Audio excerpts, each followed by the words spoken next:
பயம் இருந்தது. எங்களுடைய வாலிபர்களுக்கு, வாலிப பெண்களுக்கு எப்பொழுது கஷ்டம் வரும்போது, பிரச்சனை வரும்போது அல்லாஹ்வுடைய ஞாபகம் வருகிறது. 2 ரக்காத் தொழ வேண்டும், அல்லாஹ்விடம் கேட்க வேண்டும். பிரச்சனைகள், எக்ஸாம் வருகிறது, அல்லாஹ்விடத்தில் துஆ செய்ய வேண்டும், 2 ரக்காத் தொழ வேண்டும் என்ற சிந்தனைகள் எப்பொழுது வருகிறது கண்ணியமானவர்களே? அந்த காலத்தில் வாலிபர்களுக்கு வந்தது. ஒரு வாலிபர் பிரயாணம் செய்து கொண்டிருந்தார். இடையில் வழிப்போக்கர்களால் அந்த வாலிபருக்கு துன்புறுத்தல் உண்டாகியது. தான் கொலை செய்யப்பட போகிறேன் என்று அந்த வாலிபருக்கு உறுதியாகியது. 2 ரக்காத் தொழுவதற்காக வேண்டிய அவகாசம் கேட்கிறார். உடனே 2 ரக்காத் தொழுது விட்டு அல்லாஹ்விடத்தில் துஆ கேட்கிறார். அம்மை யுஜீபுல் முத்தர்ர இதா தா வ யக்ஷிஃபு ஸூஅ வ யஜஅலுகும் குலஃபால் அர்த். யா அல்லாஹ், கஷ்டம் வந்த நேரத்தில், பிரச்சனை வந்த நேரத்தில் நீ உதவி செய்யாவிட்டால் யார் எனக்கு உதவி செய்வது? அல்லாஹ்விடத்தில் கையேந்தினார். கண்ணியமானவர்களே, உடனே அல்லாஹ்வுடைய உதவி வருகிறது அந்த வாலிபருக்கு.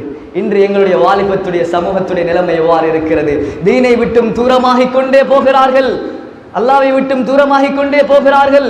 ஒவ்வொரு வாலிபர்களுக்கும் ஒவ்வொரு விடயத்தில் இன்ட்ரெஸ்ட் இருக்கிறது கண்ணியமானவர்களே. ஒவ்வொரு பாவத்தில் இன்ட்ரெஸ்ட் இருக்கிறது. அந்த பாவத்தில் அவர்கள் இன்னும் தன்னை வளர்த்து கொண்டே போகிறார்கள், அல்லாஹ்வை விட்டும் தூரமாகிக் கொண்டே போகிறார்கள் கண்ணியமானவர்களே.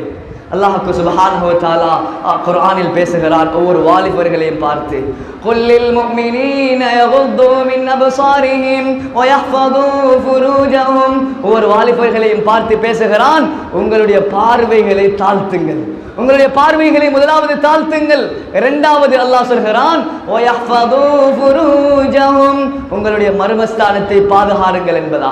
கண்ணியமானவர்களே, உங்களுடைய மறைவிடத்தை பாதுகாருங்கள். இதே போல் அல்லாஹ் ஒவ்வொரு வாலிப பெண்களையும் பார்த்து பேசுகிறான். வகுல்லில் முஃமினாத்தி யகுதுன மின் அப்சாரிஹின்ன வ யஹ்ஃபதுன ஃபுரூஜஹுன்ன.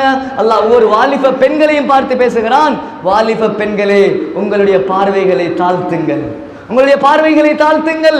அதே போல் உங்களுடைய மறைவிடத்தை நீங்கள் அல்லாஹ்வை பயந்து நடந்து கொள்ளுங்கள், உங்களுடைய கற்புகளை பாதுகாருங்கள் என்பதாக அல்லாஹ் பேசுகிறார். கண்ணியமான பெரியார்களே, சகோதரர்களே, ஒவ்வொரு வாலிபனும் ஆக சிறந்த வழி தன்னுடைய வாலிபத்தை பாதுகாப்பதற்கும், தன்னுடைய மறைவிடங்களை பாதுகாப்பதற்கும், பார்வையை தாழ்த்துவதற்கும் இஸ்லாம் ஒரு சிறந்த வழியை ஒரு வாலிபனுக்கு காட்டிக் கொடுக்கிறது. கண்ணியமானவர்களே, ரசூல்